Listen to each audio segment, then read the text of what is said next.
Hello, I just figured I would spend a few minutes talking to you about fiscal policy. You might know, what is that? Well, basically, it's the government's attempts to try to get the economy up and running, trying to stimulate the economy, trying to prevent the economy from, I guess you could say, sinking further into a depression. And believe it or not, this isn't the first time the government's done something like that. So my goal of these notes is to basically just kind of go over what fiscal policy is about. And some of the recent examples. So if you can remember, Keynes was basically responsible for fiscal policy. He didn't exactly call it that, but the idea was that if you put money in the hands of people and businesses, the government is going to jumpstart the economy.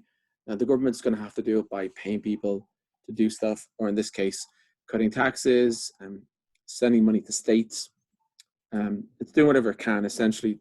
So, but and at the same time, it's trying to manipulate or shift the demand curve. So right now, the current bill is called the CARES Act. Actually, Keynes didn't come up with that term for fiscal policy. So as we said before, fiscal policy is the idea of jumpstarting the car, jumpstarting the economy, getting the economies back to its potential, nursing the economy back to health. There will be a second stimulus package, but we don't know yet when it's going to be. So if we look at this, basically, we're seeing everything shift left. The long run aggregate supply curve, the short run aggregate supply curve, and the aggregate demand curve. We're losing a lot of resources, people, and a lot of restriction of movement. So all three curves are shifting left. So remember, if the long run aggregate supply curve shifts left, by extension shows the short run aggregate supply curve. And the hope is that we will eventually get back. So the goal is that if we shift the aggregate demand curve to the right by increased government spending, and if we can get loans for small businesses, if we can subsidize industries, if we can get things going on the production side, then that will be exactly where we want to go. So we want to shift everything right. So it's called discretionary policy, which means Congress, as you know, will fight over how much money goes where or where the money goes.